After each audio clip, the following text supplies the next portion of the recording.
Sinokarta mreta tamtu tamtuning utama titi tetep dadi pangobaning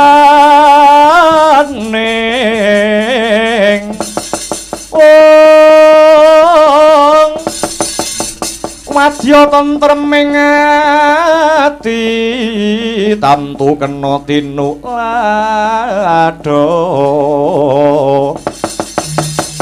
yasilir wulan dadari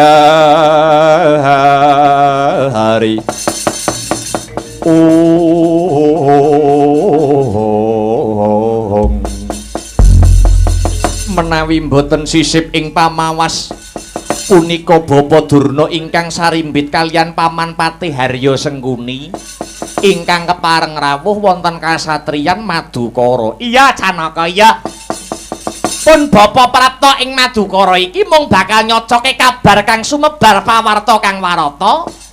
Apa pancen bener kapara nyata dina sakmengko jeneng sira Ngger Janaka arep besanan karo kakangmu Jodipati? Apa bener sira Arjuna arep besanan karo kakangmu Werkudara, Ngger? Lakar kasinggihan dawuh jengandika Bapa, anak kula Pergiwa sampun kencan rembak kalian kulup Gatotkaca namung kantun nenggo kepiyaking damel 40 dinten melih. Bapa Panembahan nuwun inggih, anak kula pun Pergiwa badhe kadhawuhaken kalian putranipun Kakang Mas Werkudara nuwun inggih pun Gatotkaca. Alah dalah kusik to Janaka, kusik Ngger. Jane jeneng sira Arjuna iki isih nganggep pun bapa iki gurumu apa ora to Janaka? Paduka bapa mboten namung kula anggep minangka dwija kula, malah kepara kula anggep kadidene Sudarma kula piyambak. Kenging menapa? Kenging menapa paduka bapa ngendika ingkang kados mekaten? Yen jeneng sira Janaka isih nganggep aku iki gurumu, kepara mbok anggep wong tuamu, kenang apa kok kowe Janaka arep duwe gawe mantu ora matur pun bapa luwih dhisik? Ayo pangsulana Janaka.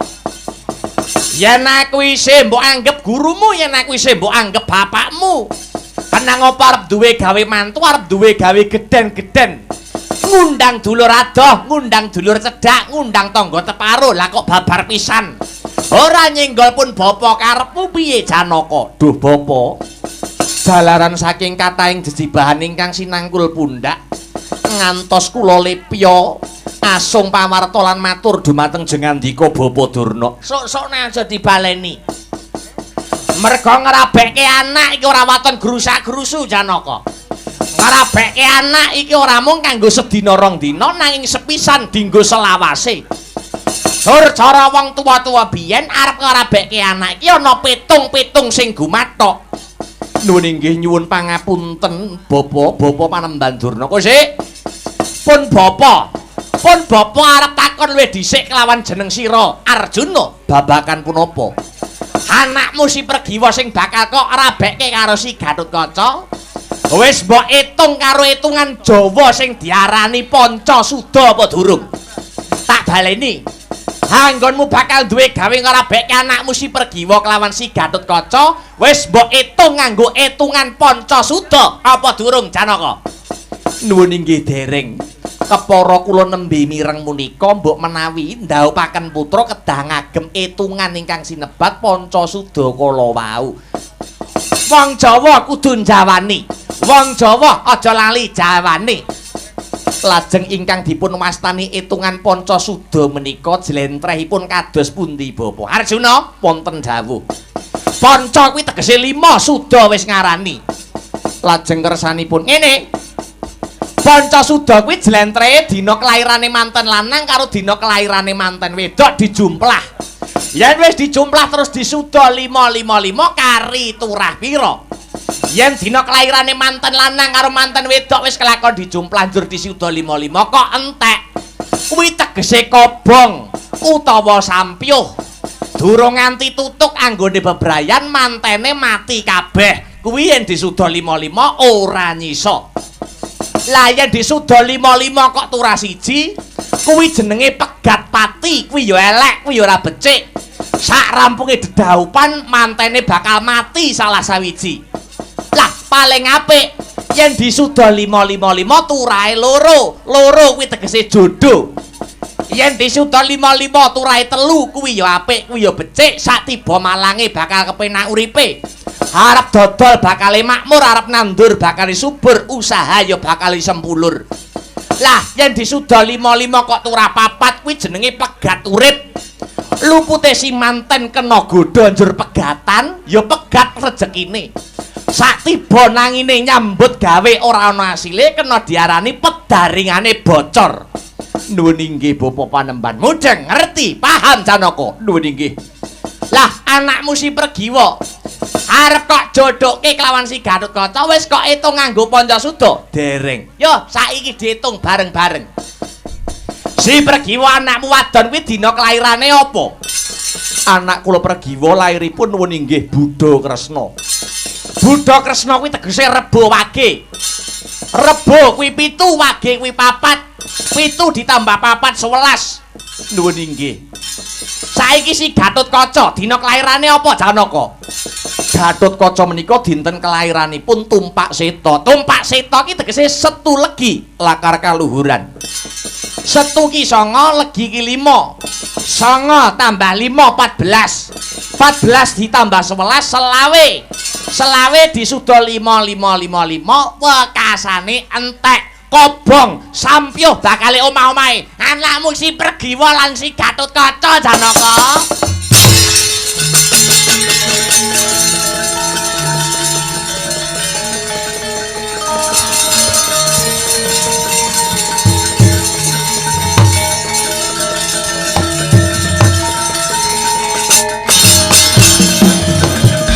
Kadyat risang kabeh rangu Rinangkul ginempit kempit Dosa ngretnaning bawana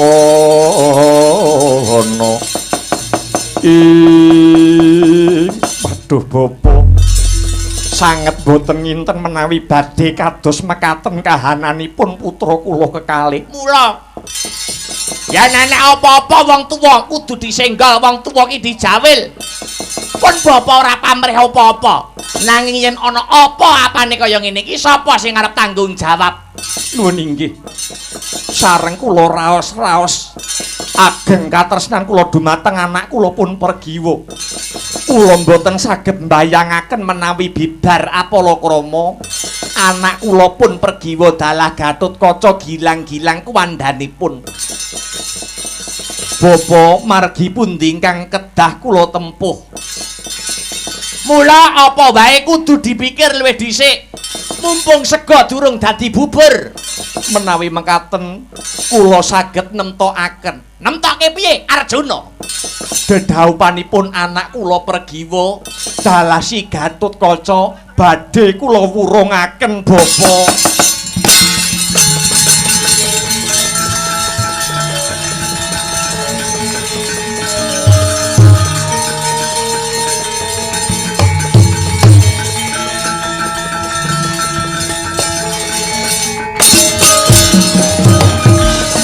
Ora mengaruhi lho Janaka. Aku mung kandha ngilmu Jawa sing jenenge Pancasuda. Nanging kabeh keputusan kuwi balik marang jeneng sira Arjuna. Sampun madhep mantep ingkang dados raos kawula. Luwung kula wurungaken dedhaupanipun putra kula kekalih tinimbang nampi bebendu ingkang boten enteng. Pancene kudu kaya mangkono. Nanging Bapa Durna, piye? Ana masalah apa? Janaka gadah damel kantun 40 dinten malih. Ulem utawi undangan sampun sumebar. Lajeng menawi kula gadah damel wurung menapa mboten kucem asmanipun Kang Putra Madukara. Kabeh kuwi kena disikapi Janaka. Aja mopo rasamu. Lah lajeng kowe tetep duwe gawe manten ora apa-apa dilanjut wae ning mantene lanang disalini. Lajeng sinten liranipun Bapa? Aku duwe jago. Iki mengko yen diitung nganggo hitungan Pancasuda bakal temanja. Jagoku ora ana liya ponakanmu dhewe. Atmajendra ing Astina, si Lesmana Mandra Kumara. Lesmana Mandra Kumara ki dina kelairane Kemis Kliwon. Kemis Kliwon. Iya, Kemis kuwi 8. Kliwon uga 8, 8 ditambah 8 16. 16 dijumlahke karo dina kelairane Pregiwa. 11 16 tambah 11 17. 17 yen disuda 5 5 turah loro. Ora jodoh ngono kuwi jenenge. Piye? Manut wong tuwa ki penak-penak urip Arjuna. Menawi mekaten kula sanget condong Kang Sarta rumajang menawi anak kula pun Pregiwa Jinatu Krama kalian Si Lesmana Mandra Kumara. Lho, kuwi tenan. Nuwun inggih Bapa. Yen ana brontake anakmu si Pregiwa, kula piyambak ingkang badhe tanggel jawab. Ya. Yen pancen kaya mengkono, Sileksenan Bumi Langit Janaka bakal tetep duwe gawe ning mantene lanang diganteni. Si Pregiwa bakal Jinatu Krama, Si Lesmana Mandra Kumara.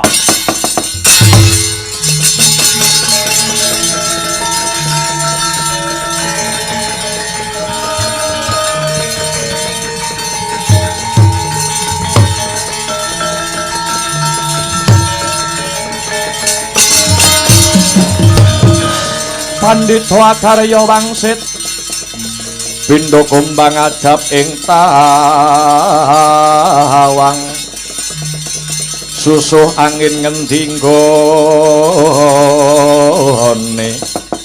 ing sing baku rembug wis ketemu.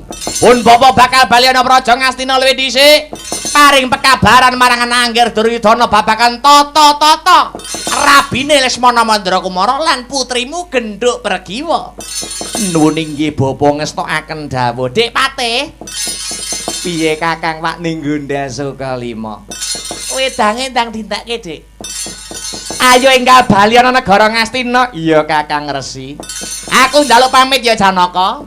Aku percaya kalamun jeneng sira Janaka kuwi mujudake satriya tanah Jawa. Mesti wae bisa netepi tembunge Kang Sarta prasetyane anggone bakal ngrabekke si Pregiwa kelawan putuku Lesmana Mandra Kumara.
Abimanyu rene aku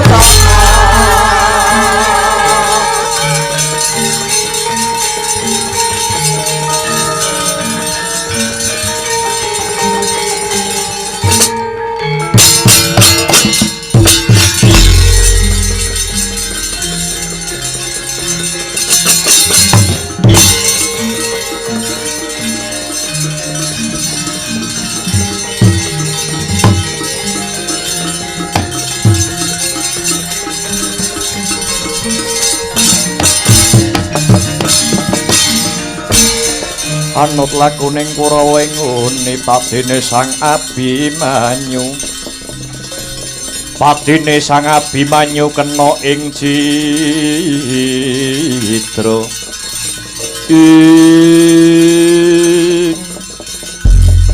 Wanter timbalanipun Kanjeng Rama nimbali kang putra pun Abimanyu.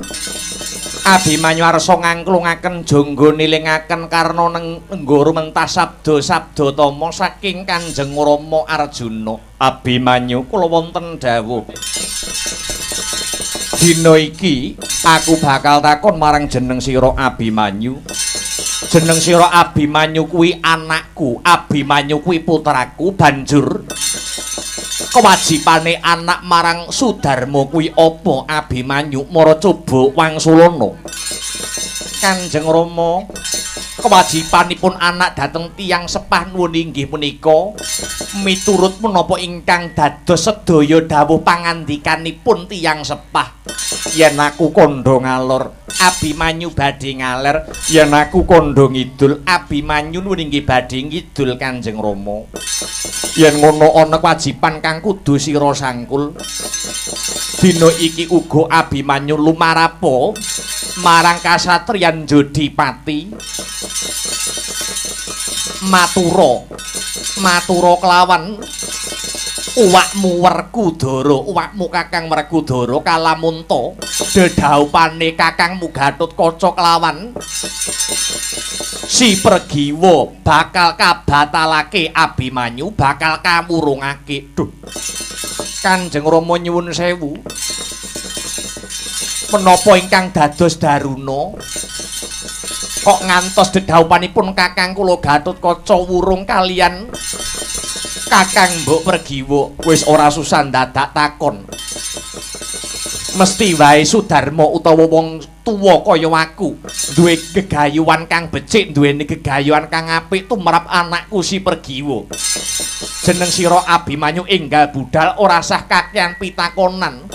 Tindakna kewajibane anak marang Sudarma yuki ngestu padha apa sing dadi dawuh pangandikane wong tuwa. Nuwun inggih menawi makaten kalilan kula nyuwun pamit lumarap wonten ing Jodipati.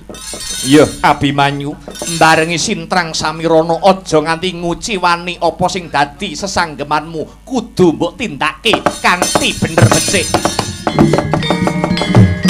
Sintrang Samirana kendereng wani pamitan turu ing parang pinun ing manon tumapa ing lewaton.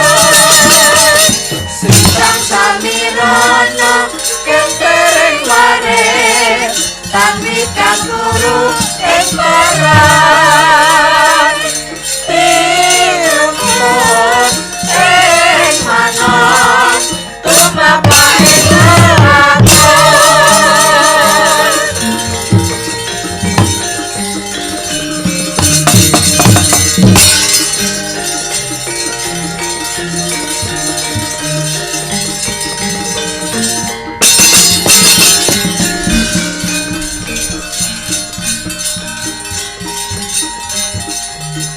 Gatotkaca.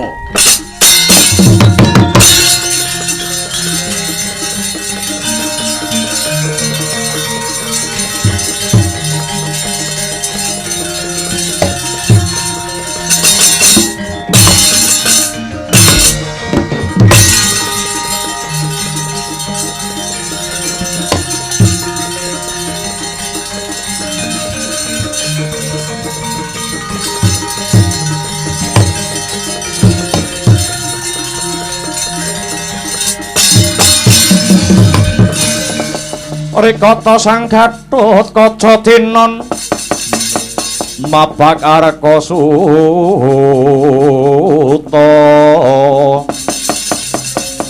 tekabira Kresna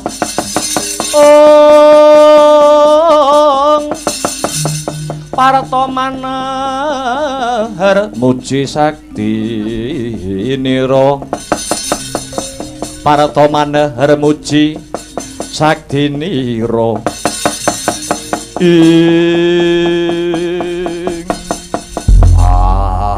Gatot kula wonten dawuh Rama Kyai sadurunge kuwi netepi gapuraning bebrayan kowe bakal tak sangoni kawruh sumurupa wong lanang kok wani rabi kudu nggondheli patang perkara. Catur perkawis kala wau punapa kemawon Rama Kyai? 1 Wisma, 2 Curiga, 3 Turangga, 4 Kukila. Kula nyuwun dawuh menggah jlentrehipun kados pundi Duh Rama Kyai? Wisma kuwi omah. Omah kuwi sipate ngiyupi lan ngayomi sing manggon ana kono. Yen udan ora kudanan, yen panas ora kepanasen. Maknane wong lanang kudu duwe sifat wisma, kudu paring pengayoman marang keluarga, utamane marang bojo lan anak. Kapindhone curiga. Curiga kuwi keris kuwi wujude gegaman utawa piandel. Tegese wong lanang kudu duwe piandel nyukupi kebutuhane keluarga. Angka 3 ya kuwi wujude turangga. Turangga kuwi tegese jaran. Jaran kae playune banter. Maknane wong lanang kudu banter pamikire. Landhep panggrahitane. Wekasane wong lanang mau bisa ngrampungke perkara kalamunta sajroning bebrayan mau lagi ana perkara. Ewadene sing pungkasan angka 4 wong lanang wani rabi kudu duweni watak kukila. Utawa manuk. Manuk kae swarane apik bisa gawe sengsem sapa wae kang ngrungokake. Tegese wong lanang sajroning omah-omah tembung sak tembung kudu dijaga. Aja nganti gawe tatu atine wong wadon. Jalaran wong wadon kuwi atine alus kesinggol swara banter sithik atine wis kronto-ronto. Nuwun inggih Rama Kyai, sedaya dawuh pangandika paduka badhe kula estokaken yen wis pancen madhep kang sarta mantep sing dadi rasamu. Aku dadi wong tuwa mung bisa ndedonga lan mangestoni. Muga-muga anggonmu bebrayan besok kalisa saka rubeda lan pangrencana apa wae.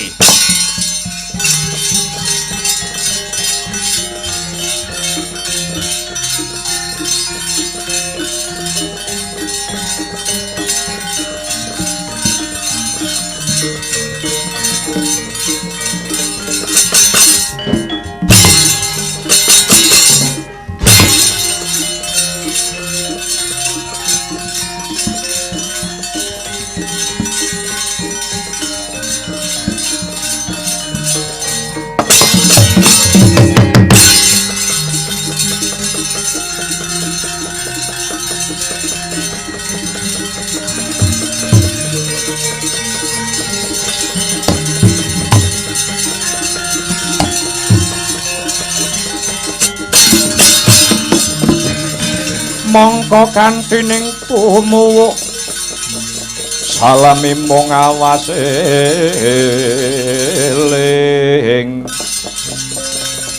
eling lukitaning alam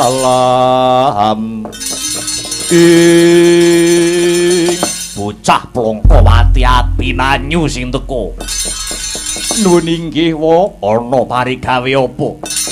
Kunjuk atur wa mundi dawuh saking Kanjeng Rama Janaka. Mbok bilih dedhaupanipun Kakang Mas Gatotkaca lan Mbak Yu Pregiwa badhe dipun wurungaken Kanjeng wa.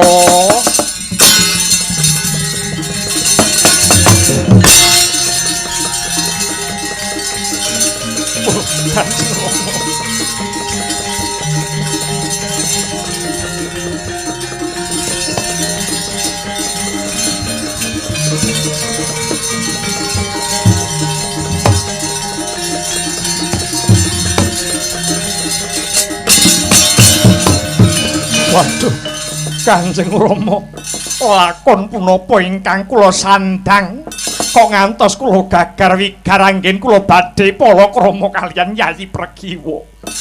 Kowe aja sambat karo aku. Aku ora mudheng apa sing dadi karepe Janaka. Ning nyatane kedadeane kudu kaya mangkene. Mbok menawa kurang nggonmu tirakat, bocah ora gelem poso, ora gelem melek, ora gelem kungkum. Dadine bocah ya kaya kowe kuwi. Rabi kari ngenteni dinane wae dadak batal. ora sudi duwe anak aleman miyat.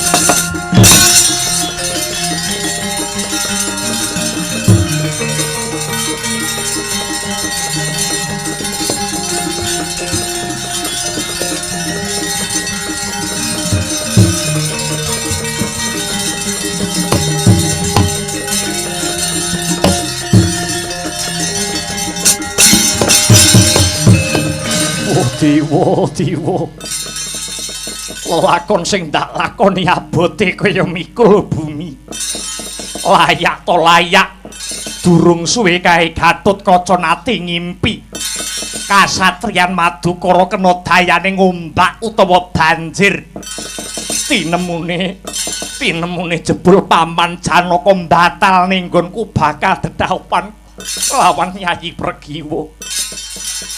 Oh Dewa banjuten nyawane Gatotkaca timbang aku nyawang Pregiwa rabi karo wong liya.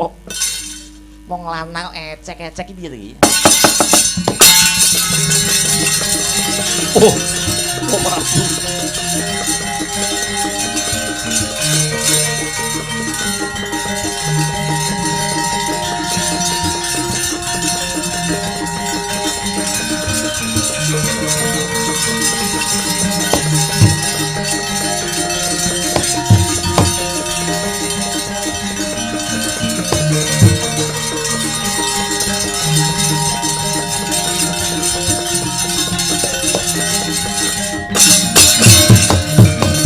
Kapejahana kemawon kula Prabu. Tinimbang kula nglampahi lelampahan ingkang kados mekaten remuk batin kula. Musik ta? Alon ta dhisik. Ngene iki aku malih kelingan rikalane kowe biyen lagi lair wis dadi jagone dewa. Ragamu wae dumadi saka tosan lan gegaman. Lah kok saiki kowe rabi batal wae kok nangis ki piye? Wong lanang kuwi luwih jembar tebane, wong wedok wenang nolak, wong lanang wenang nyilih. Larang brambang timbang lombok, larang wong lanang timbang wong wedok.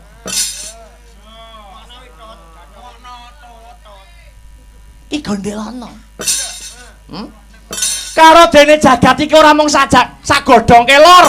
Isih akeh wong wadon kang ayu ning ngungkuli si Pregiwa. Kowe munggah kayangan njaluk widodari menyang para dewa, mesti bakale diwujuti. Merga kowe biyen tau labuh marang kayangan. Entuk widodari iki ora nyenengne. Widodari iki panggah enom ndak iso tuwek. Gek bar diprawani let sedina pulih neh prawane. Ora demen kowe duwe bojo selawase jek perawan ora demen. Nanging batin kula mboten kenging dipun selaki namung Yayi Pregiwa ingkang saged njiret manah kula. Ngene tak kandhani ya. Cara aku biyen wong loro kok wis padha senenge ning wong tuane kok ora setuju ditengiri yen. Lho aja. Kosek ta. Durung dadi hake kok wis blunas-blunus. Kuwi jenenge Cina. Dalile agama nyedhaki wae ora entuk apa ning lakone. Cara nom-nomanku dhisik. Cara nom-nomane Prabu Kresna, cara nom-nomane Pak Desipan dhisik. Bapake utawa ibuke ra setuju colong gawa lunga.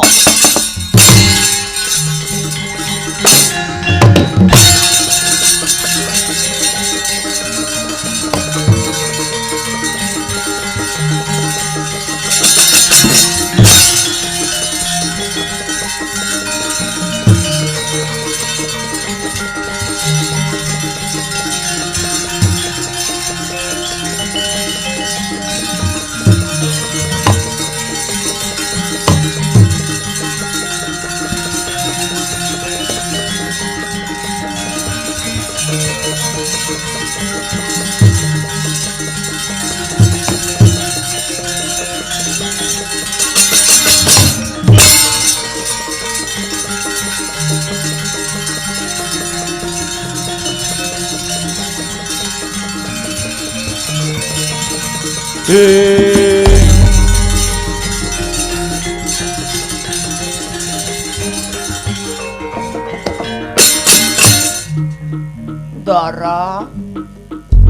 Wayu Pregiwa dahar nggih momban unjuk nggih mo jenengan awake saya kuru kamangka jenengan badhe dipun dhaupaken kaliyan Raden Mas Lesmana Mandra Kumara aku ra sudi bal luwe becik tak entrengke patiku timbang pepisahan karo Kakang Gatotkaca. Remuk batinku, lara atiku. Dahar nggih, emoh. Munjuk, emoh. Kula pundhut ki cilok nggih.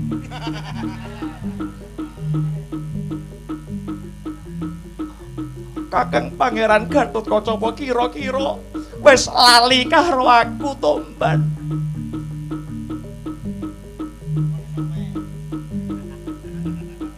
Pangeran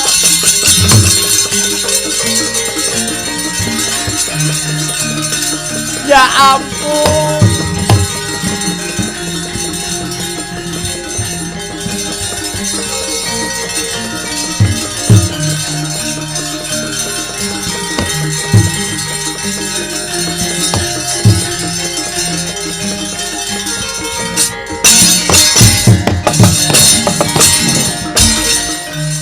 Paduka ingkang kula anti-anti Pangeran Biyo Ngemban wonten dawuh ki ana dhuwit 50 tukokno rokok ning Tulungagung.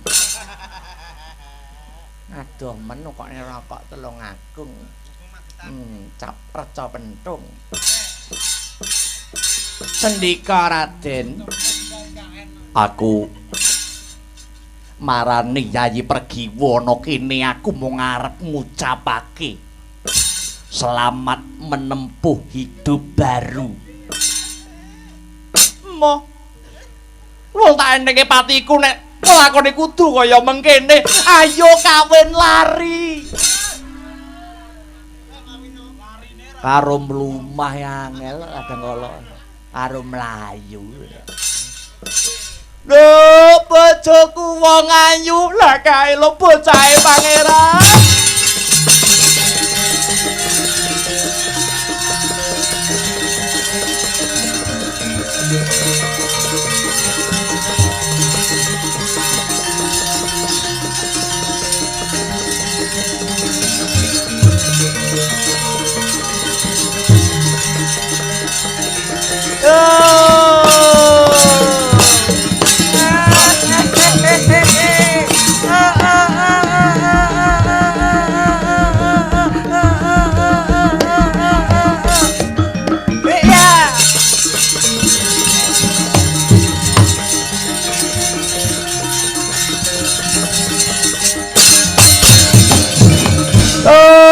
Pregiwa brek pun Kakang sing teka kowe kok malah mau rangkulan karo Gatotkaca karepmu piye? Ayo Tut minggat tekan kene. Aja ngrusui calon bojoku. Kelakon rapi karo Pregiwa yen wis bisa ngelangkai bangkine Gatotkaca. Oh latala ngejak geger kowe.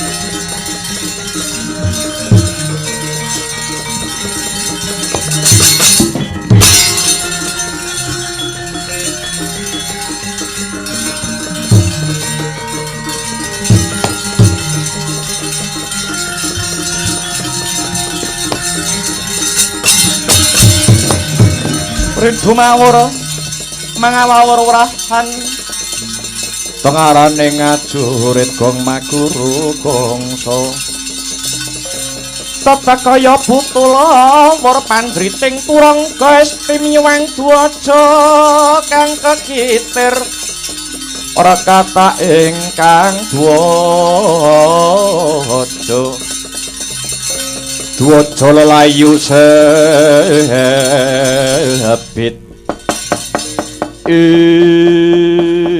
kuwi ladalah dari satriya pepethinganing jagat jagone para dewa lah kok arep maling ora ngidep isin mbuh ora idep Karto Marmo edan jangkar karo wong gerang katut mingkat apa ora tekan kene ora gelem mingkat kalau tak lokke sak dosamu ngejak pirang dina ladeni remet dadi ndok pengamun-amun kowe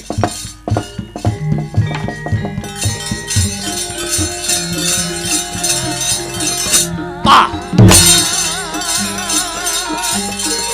po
Ratu jajahan negara Ngastina niku nggih Raden Lesmana Mandra Kumara jenengmu Yaksa Pradenta ana kewajiban kanggo kowe. Kewajibanipun menapa? Dina iki maratuwaku Raden Janaka lagi kepengin mateni si Gatotkaca krana wani mbedhang calon bojoku. Calon bojoku si Pregiwa aja nganti lunga, aja nganti mlayu tutu tana playune. Pandha nyemot boyongan ana ngarepku Yaksa Pradenta. Nggih, ngestoaken dawuh.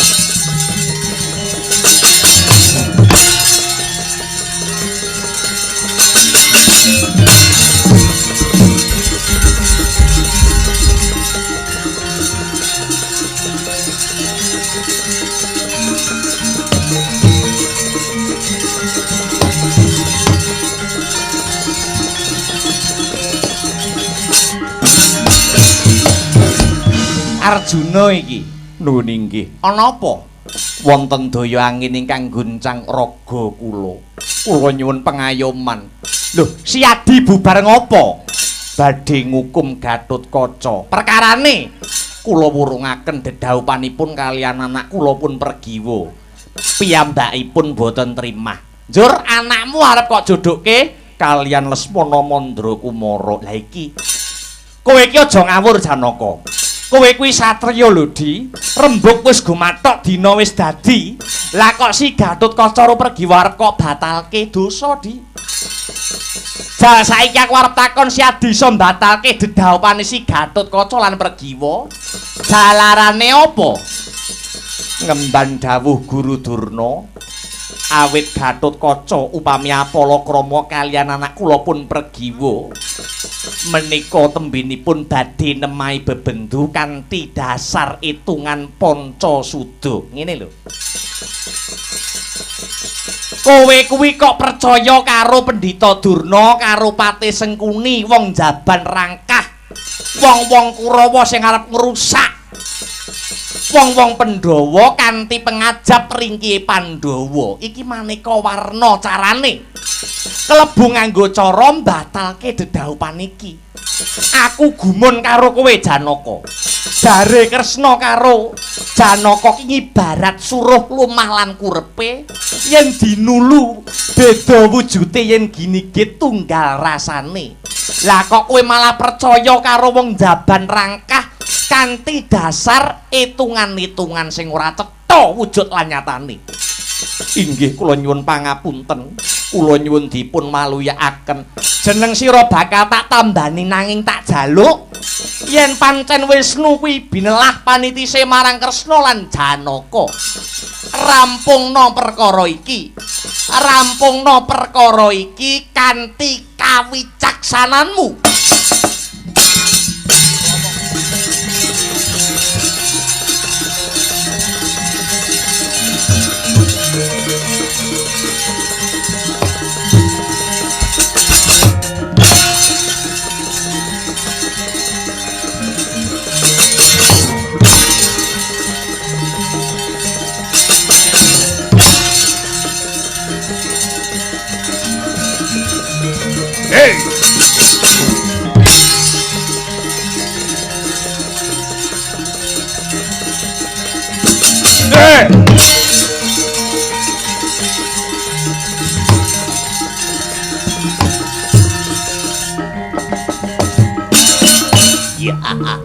Wis kelakon tak pondong si Pregiwa ngemban dawuh Raden Lesmana Mandra Kumara. Nanging bareng tak pikir-pikir, Dewi Pregiwa ki yo ayu. Iman-iman lek rekoso nyidra utawa nyolong Dewi Pregiwa timbang tak wenehke Raden Lesmana Mandra Kumara. Luwung tak kukup tak boyong ning negaraku dhewe.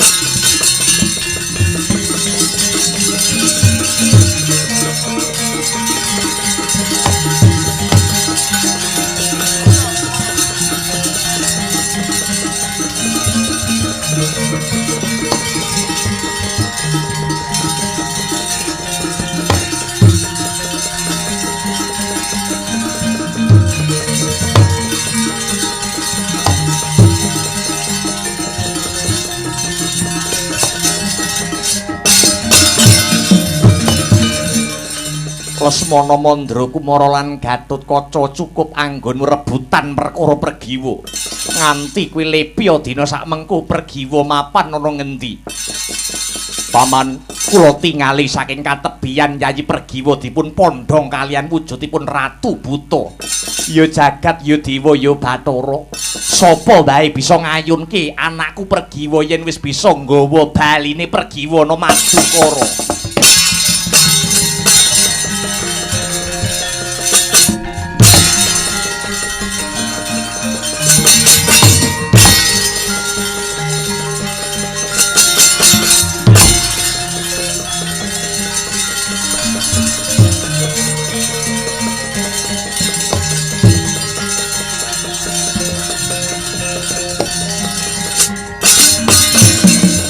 Yaksa Pradenta.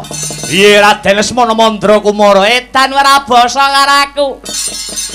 Kowe iki jane kucluk apa piye?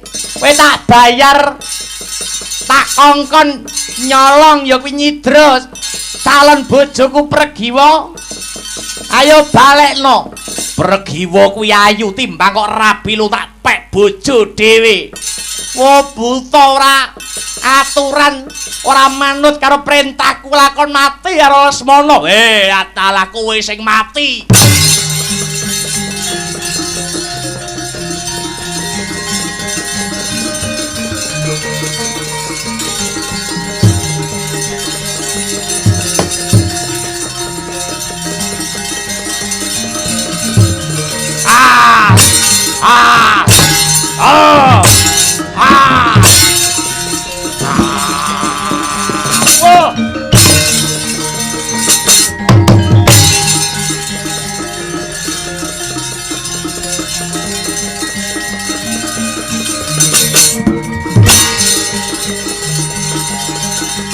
Hey!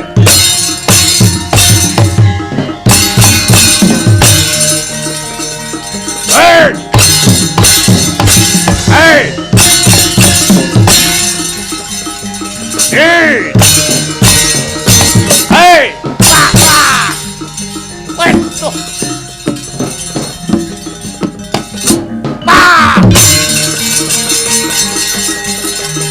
Putar!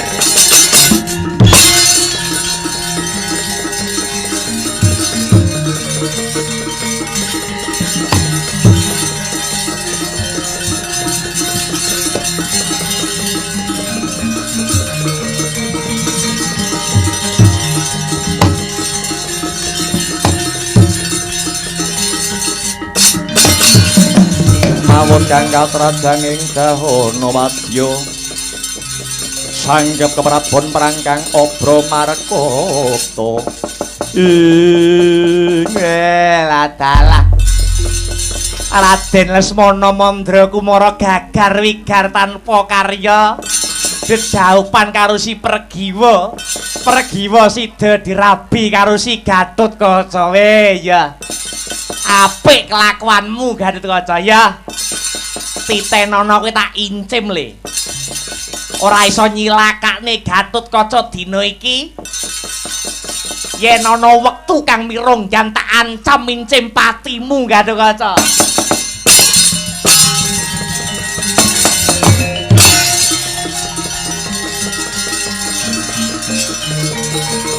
Bilang kori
Pangwedang asli malang jajah desa bilang kori golek ijo donge ati lempeng madiun kripik galek tombak kumpul kediri tahu sakwane yen ngajo kodang angine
Jombang gandrung Banyuwangi Pandaan Sendratari Biar ngajo akan jalani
rasa sedina kaya setahun Ramarene kaya wong bingung Dina wengi tan bisa turu Ampun tansah mirip rawuh Wayanganku katone beda Sepulane iku mung rasa tanganku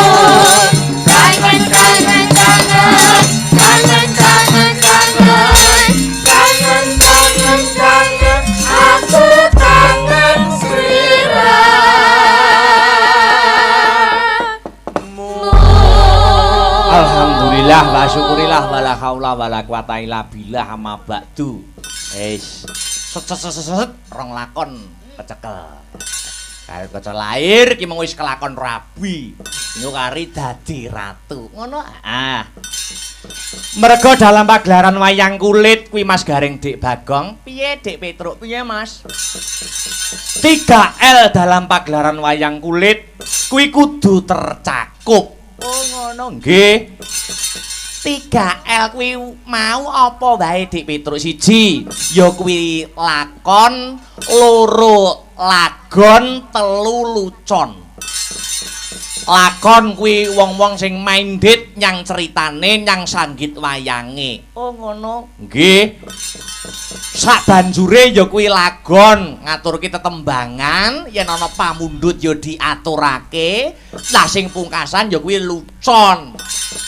Ambak nggur sak lucon kuwi ya tuntutan dalang di era sekarang. Opone zaman saiki ya toh dengan maraknya canggihnya teknologi live streaming sithik-sithik wis mlebu TikTok, sithik-sithik wis mlebu YouTube. Kuwi dalang dituntut untuk kreatif. Oh ngono. Ben ora dijedhek karo penonton.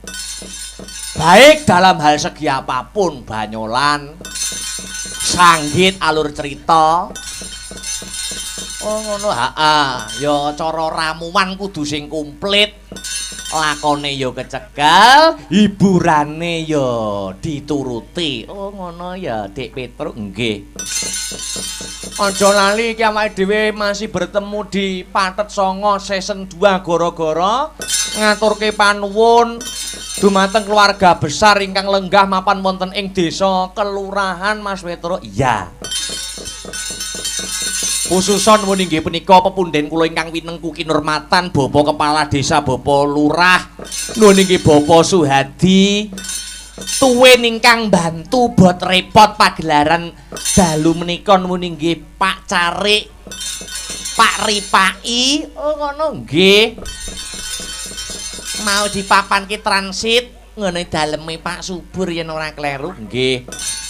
Undangan uga kathah sing rawuh wau sonten nggih Bapak Camat saking Ngronggot ugi rawuh. Matur nuwun ya, Le. Alhamdulillah isih ditunggoni karo priyayi tegese awake dhewe isih ditresnani Kang Sarta nirakati wujude desane dalam rangka mengeti kamardikan Negara Kesatuan Republik Indonesia sing wis ngancik ya kuwi umur 79 tahun. Oh ngono, 79 tahun, angkane 7 karo 9. 7 muga-muga warga desa kelurahan antuk pitulungane Gusti Allah Subhanahu wa taala. Satemah ana ing adicara kamardikan RI bisa selangkah lebih maju, mulat sarira angrasa wani, introspeksi diri, sing salah dibenerke, sing bengkong dijejeke, sing lali dielingke. Oh ngono Dik Petruk nggih.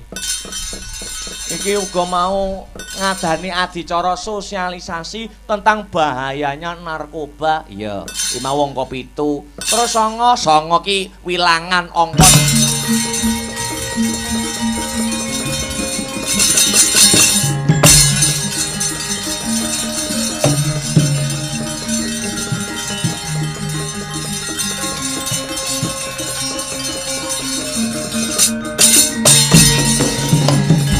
Rire sarta palwan uting ranu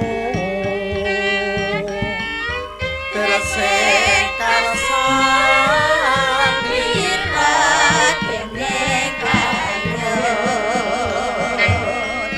manis sing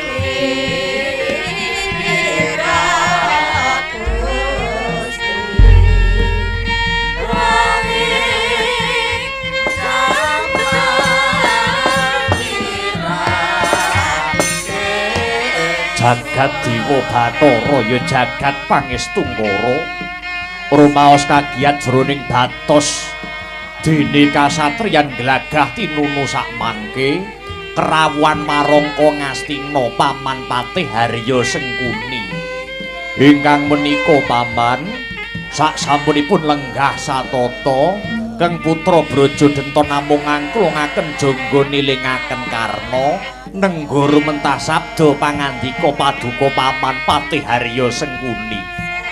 Nggih Brajadenta, tekaku mapan ana kasatriyan glagah tinunu iki sepisan mertui marang kawilujengane si Brajadenta sumrambahe para kawula ing glagah tinunu. Dene kaping pindho pun paman mung arep nak yenake pawarta kang warata ujare Mbok Bakul Sinambiwara. Apa bener putraku si Brajadenta bakal kawisuda jumeneng patih ana ing Pringgondani, Nggir? Paman, lakar kaluhuran pawarta menika leres, mbok menawi kula badhe kawisuda jumeneng patih dene ratunipun inggih ponakan kula pun Gatotkaca. Dadi kabar mau ora kleru, mboten paman. Kusik ora teges pun paman iki nyampuri urusane negara liya, nanging pun paman mung kepengin neliti kanthi permati Gatotkaca bakal kawisuda jumeneng ratu ana ing Pringgondani. Dene patihe si Brajadenta iki mau kabeh saka panemu lan gagasane sapa, Nggir?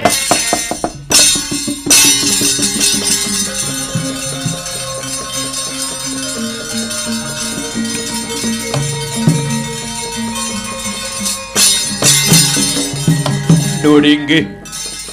Sedaya kala wau awit pirembakan saking keluarga Pringgondani miwah keluarga para Pandhawa paman. Lah panjenenganmu didapuk dadi patih ana Pringgondani iki ya trima. Rumaos bejo kemayangan Raden Patih. Dene kula taksih dipun paringi kapitayan kinendombani anak kula pun Gatotkaca. Kusik ana tetembungan aja kesusu mundak kesluru.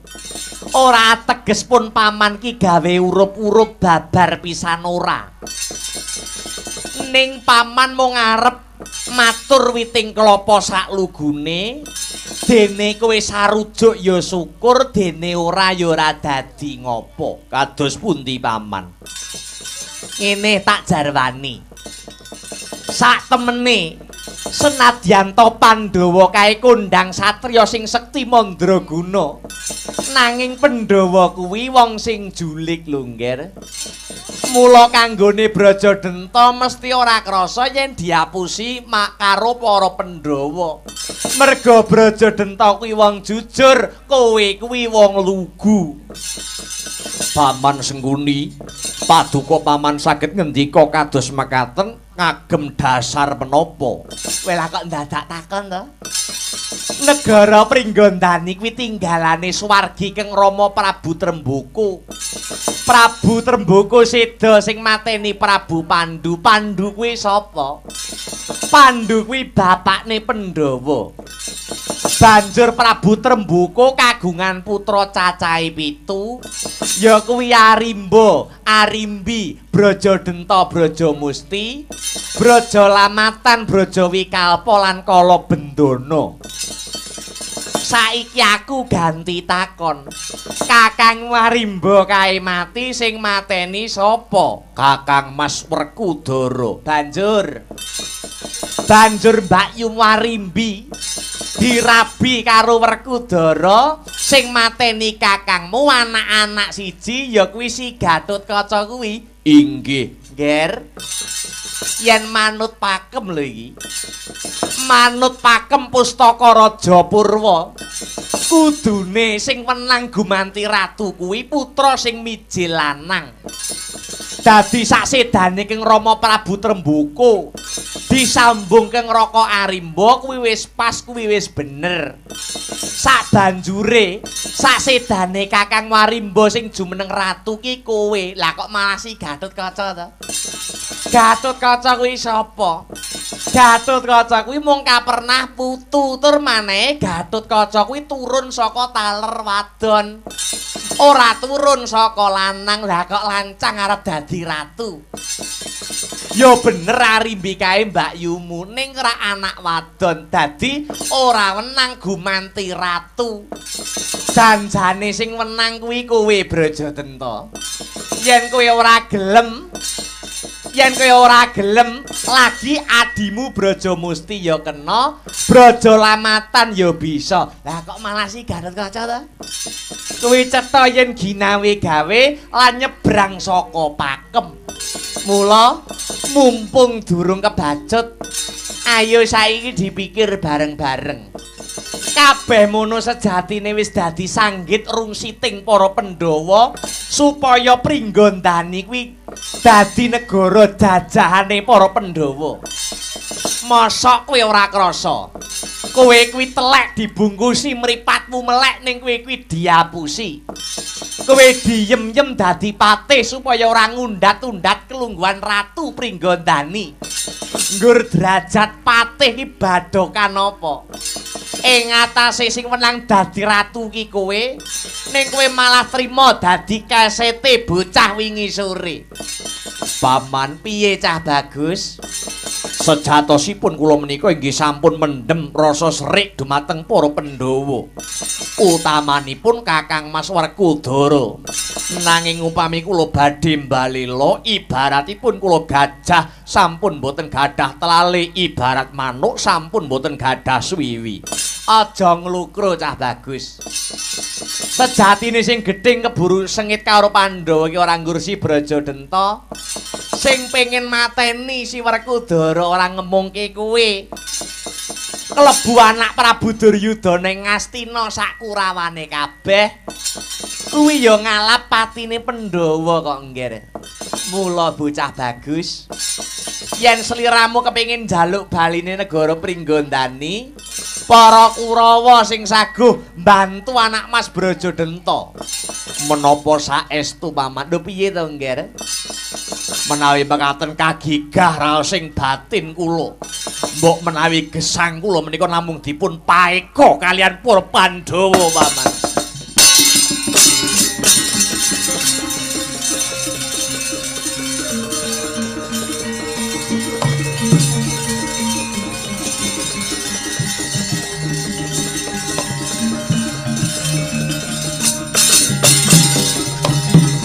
Syukur ngger, syukur. Dene wis kebuka sing dadi atimu. Kula aturi nyekseni paman. Sak menika Brajadenta badhe mbalela dumateng para Pandhawa. Pelungguhan Ratu Pringgondani badhe kula rebat paman. Lah yen Pandhawa lan Gatotkaca nggondheli kamukten Pringgondani, sungsang bawana balik Pringgondani. Pandhawa sak Gatotkacané badhe kula pejahi. Bagus ngger, bagus. Sikra kang bala tumingal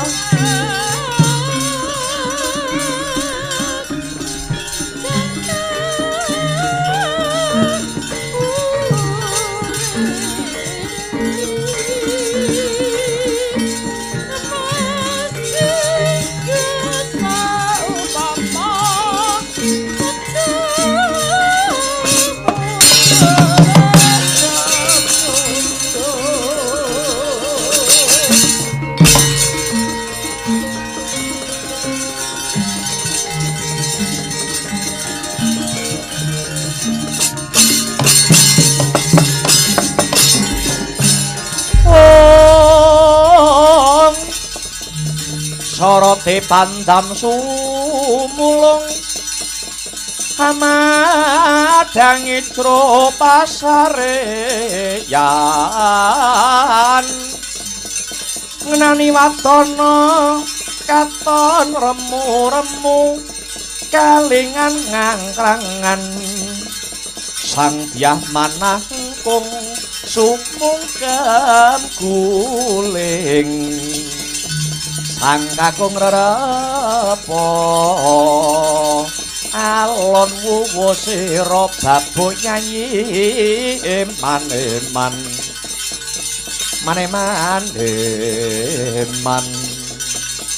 berantik brang toya yulun tadah runtik abit pasang kalipat abik sinabeto ing Iloduni. Aja kaget aku kala Bendana adimu sing teka yo, Kang. Padha becik sak tekamu, Yayi. Yo, tekaku manggih Rahayu Niskala. Sumengko pengawak bojrok ngene, Kang. Mula aku mung bakal menehi kabar mung kari sak siliring bawang sedhela meneh. Si Gatotkaca bakal kawisuda dadi ratu ing Pringgondani. Kudune aku lan kowe seneng, aku lan kowe bombong mergo ngatasi anake Kakang Mbok Arimbi bisa Anyakrawati ambau denda. Mula dina iki ayo tak gandeng tanganmu manunggal kekuatan nyengkuyung gegayuhane bocah nom ya si Gatotkaca ya, Kang. Supaya ing tembe mburine negara Pringgondani bisa maju negarane lan tentrem kawulane kala Bendana. Sing kok sawang aja mung Gatotkaca ki anake Kakang Mbok Arimbi. Ning sawangen sapa bapakne Gatotkaca? Kakang Mas Werkudara mono satru trubusane musuh. Kabeh kadang praja isih meger-meger urip, kabeh ya sembodo. bisa njaga negara Pringgondane kang dadi tinggalaning para leluhur. Ora ariken rasamu. Ngopo malah dadak percaya karo wong liya? Sapungkure Kakang Arimba murut marang Kasedan Jati, adine taler lanang sing tuwa dhewe ki aku.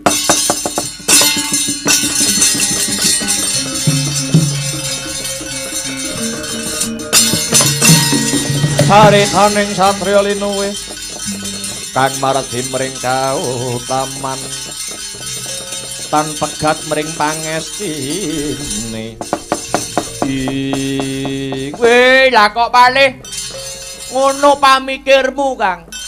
Yen Praja Pringgondani iki mbok cekel sajeg dumblek ya wis ora ana owah-owahan.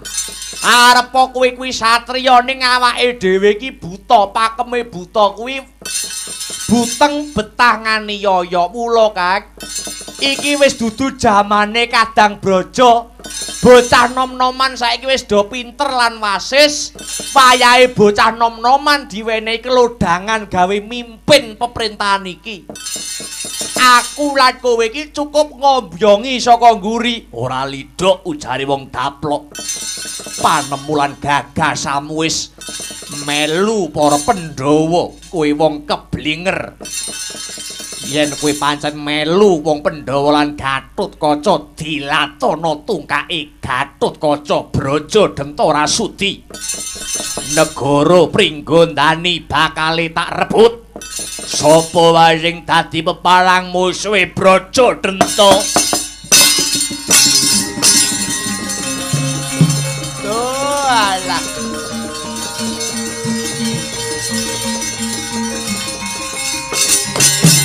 Wah, la layak kengguri ana tikus sengkuni.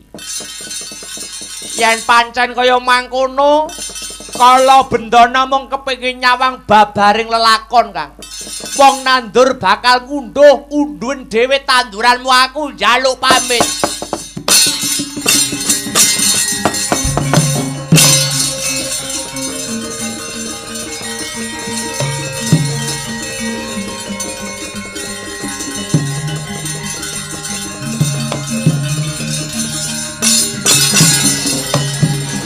Kukuh bakuh hatimu kaya tugu aja, ketitik ora kengguh dene ucape kala Bendana. Sampun golong gilik manah kula Raden Patih. Bagus, Ngir. Kula namung rumajang Raden Patih, tak puja lan tak puji. Muga-muga anak Mas Ndara Brajadenta bisa nglenggahi keprabon Ngastina supaya luwih kuncara kang dadi asmamu kula.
Merahina semupang nyemang aruna kadine praning angka rapuk sabaning kukila ringkane goro sageder kidonganing gong lirwowo sing pinipanca ing slamet aku.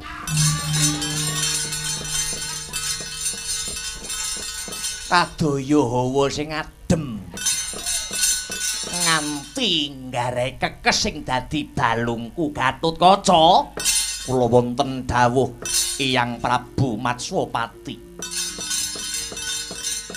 Dina iki nyuwuna pangestu karo ibumu Arimbi lan ramamu Werkudara lenggah dampar keprabon Pringgondani pun kaki sing bakal ngepiyake kula.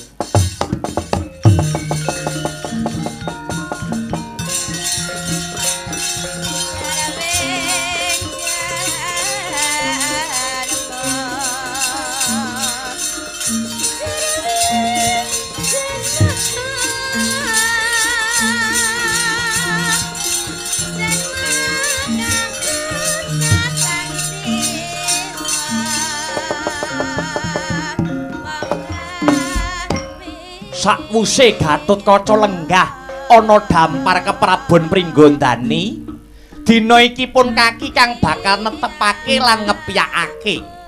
Rene wis sawetara suwe Pringgondani kumplang pasewakane. Dina iki wis ana kang minangka dadi pepayung para kawula dasih. Pemimpin nom-noman ya isih trah Pringgondani. Tak tetepake dina iki Nalendra Pringgondani jejuluka Prabu Anom Gatotkaca. Biak biak biak.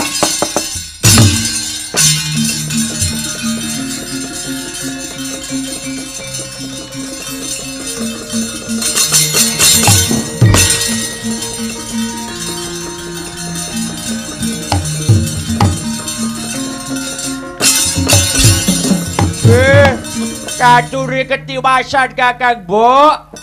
Kakang Brajadenta merong kampuh jingga.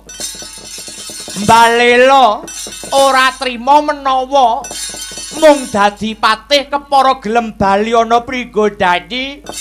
Mbok menawa Kakang Brajadenta sing dadi ratu iki piye Kakang Mbok?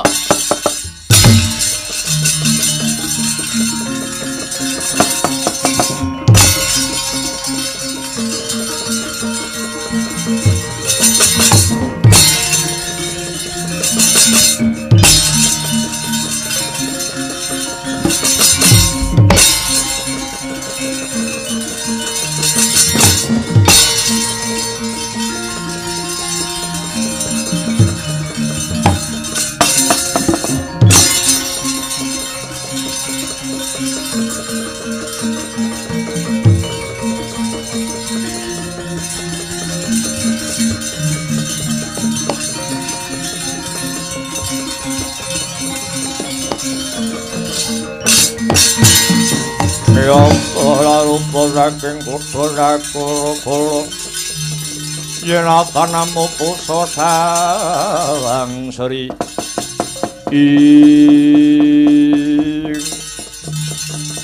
punika Kakang Mbok Arimbi kang mrepeki jasad kula. Iya Brajadenta. Mulane aku methuki Brajadenta mapan ana alun-alun. Amarga selak ora kuat nggonku ngrungokake palapure kala bendana. Apa bener kalamun Brajadenta ora narimakake yen to anakku Gatotkaca kaju menengake ratu? Lakar kaluhuran Kakang Mbok. Kula mboten trimah menawi namung kadhapuk dados pepatih wonten Pringgondani. Brajadenta, kok becik timen pikiranmu? Wingi-wingi kowe woh apa? Bareng iki wis wisudan lah kok dadak ana babak nglayoni jujul lan usuli. Kurang panggonku padha momong sedulur Brajadenta. Aku ngrumangsani sedulur metu wadon ora majipi tumrap kelungguhan Pringgondani. Mongko kowe biyen ya wis tak kongkon nyekel peperintahan neruske swargi Kakang Arimba. Ning mangsulanmu jare kowe wis ora kuwagang dadi ratu malah saka penjalukmu dhewe supaya tetuka sing didapuk dadi ratu. Bareng kabeh wis sarujuk kowe saiki malah mbalela mentahne tembok sing wis maton. Luwih-luwih kala bendana palapore padha dimirengke para sepuh. Kaya ngapa sumerpeting panonku merga ngampet rasa isinku. Para sepuh sing ora ngerti sejarahe dikira aku jarah rayah palungguhan Pringgondani. Kakang Mbok ora perlu izin. Kakang Mbok ora perlu izin. Pancen nyatane ya ngono kuwi. Kowe wis sekuton karo Pandhawa. Ya ngono apa ora? Mung merga kowe ngeboti anakmu dhewe nganti mentala nempuh dalan sing ora bener. Mula saka kuwi Mbak Yu Arimbi ora susah ndadak nganggo tembung isin. Akon ngono wae. Senadyan ayu rupamu ning atimu tetep buta. Batobat.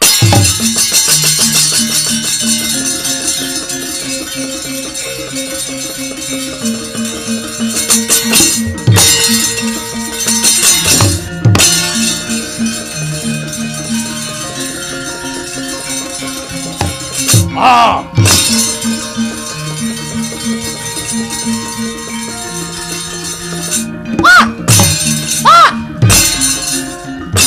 Hey! Hey! Hey! Oh!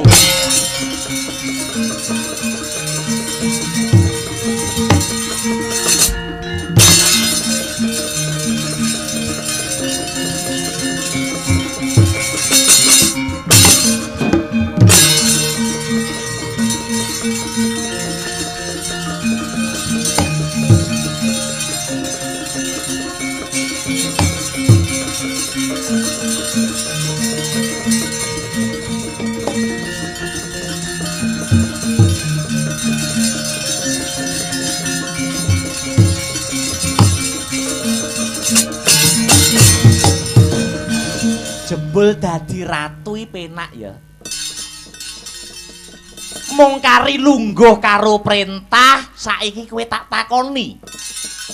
Gatotkaca dadi ratu kuwi ratune bangsa apa ratune keluarga? Liripun kados pundi lho. Kabeh iki nggur ngenteni tandang kridamu. Sing iso ngrampungi perkara iki nggur kowe lah, wong kowe ngerti kahanan kaya ngene kok mung meneng wae. Ibumu bae nganti perang gegempuran Gatotkaca. Elinga. Sing paring kamukten Pringgondani ki ora ana liya kejaba mung ibumu. Bektenono ibumu, bektenono ibumu, bektenono ibumu.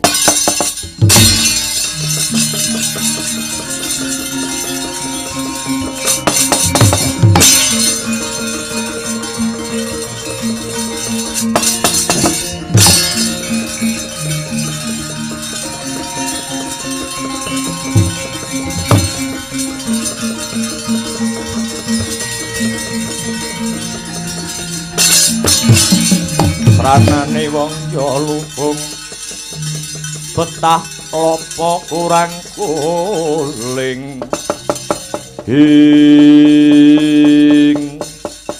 Paman Brajadenta paduka ampun ngantos damelingsem menawi paduka milik palungguhan Pringgondani monggo sak mangke Pringgondani sak wetahipun kula borongaken Paman Brajadenta ora usah macak melas kuwi Gus.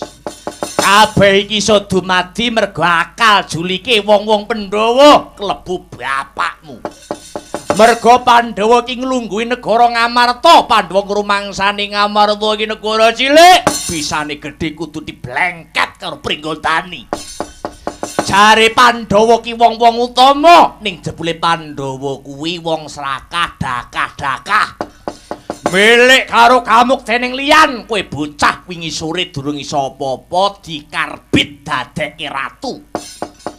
Mung mergo saka Pandhawa pengen gedhekke keprabone Ngamarta, ya apa ora?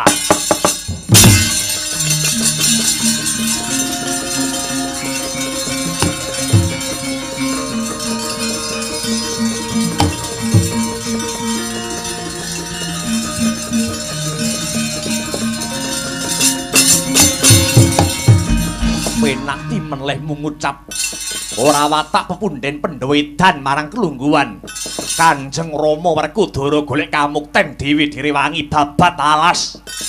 Paman Brajadenta, kowe mblenjani janjimu mbiyen.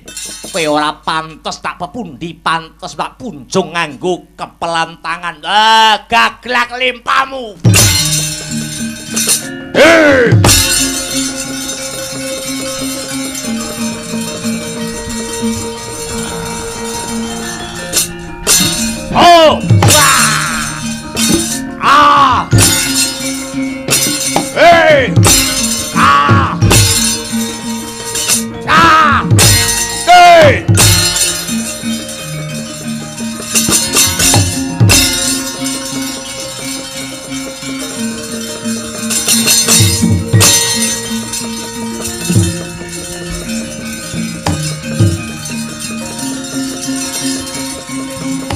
Ger.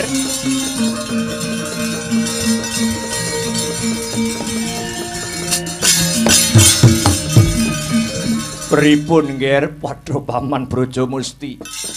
Abot rasane atiku Paman, aku perang musuh pamanku dewi. Ngaten mawon Ger. Kula melu sabiyantu, kula badhe mlebet wonten epek-epek panjenengan ingkang kiring. Mekaten Paman. Inggih. Mangke kula aturi namaaken dhateng Kang Paman Brajadenta. Nanging wanti-wanti weling kula menawi mangke wonten kahanan ingkang ngelok-ngeloki ampun kaget nggih Nger. Gatotkaca kudu menang.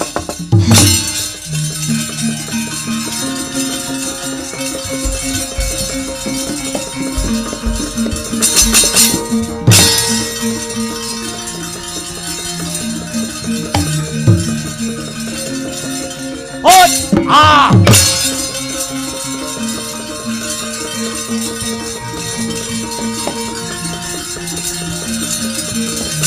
Ah!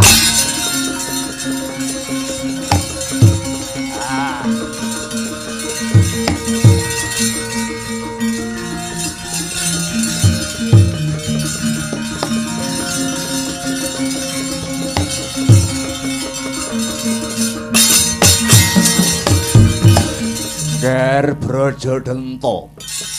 Aku bapakmu Tremboko kang wis abadan sukma. Kudune aku wis bisa mesem guyu ana swarga amarga wis nyekseni Gatotkaca jumeneng ratu. Ning bareng nyumurupi polahe Brajadenta kang kaya mangkono tetela nyandhet-nyandhetipun Rama manjing swarga langgeng. Brajadenta, kowe lali karo ucapmu. Yen kowe tetep uga bakal mbalela kepengin dadi ratu, padha karo kowe nyengkake bapakmu iki mlebu ning neraka jahanam.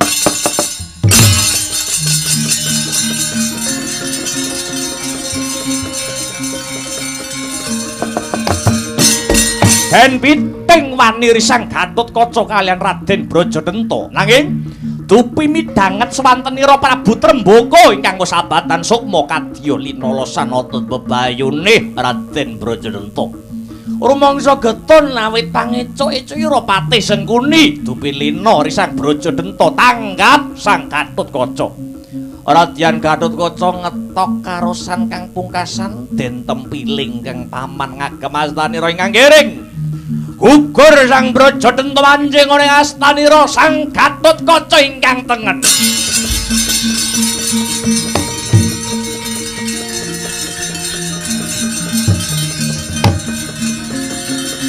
Obong.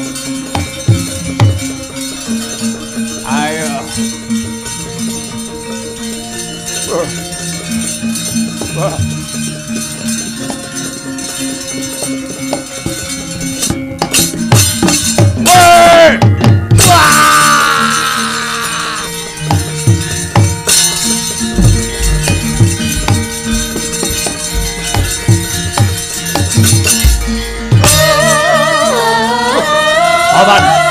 Paman Brajadenta.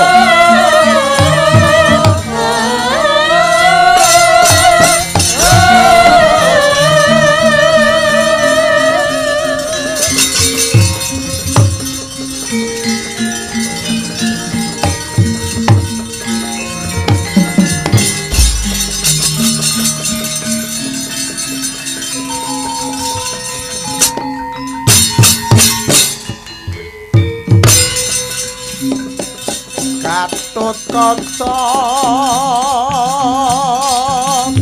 aja kaget rasanira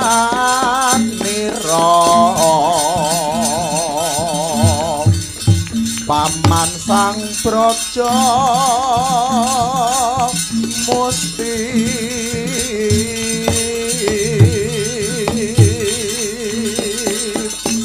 prampaman Brajadenta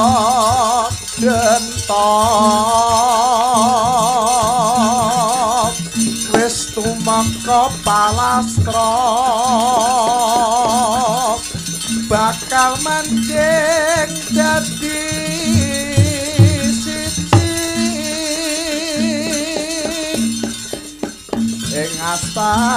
nira kinarya aji aji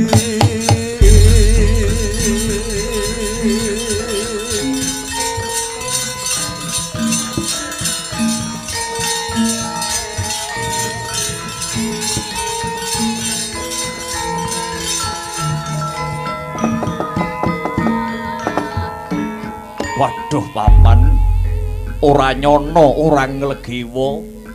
Pamanku Brajadenta, Brajamusti tumekaning pati, manjing ana epek-epekku kiwa kelawan tengen. Iya paman, tak eling-eling welingi paman Brajadenta lan Brajamusti, kasekten kang wujude aji-aji Brajadenta Brajamusti iki dadya sarana memayu hayuning bawana njejekake lakuning adil kang sarta ngayomi kawula sapringga ndani. Astabrata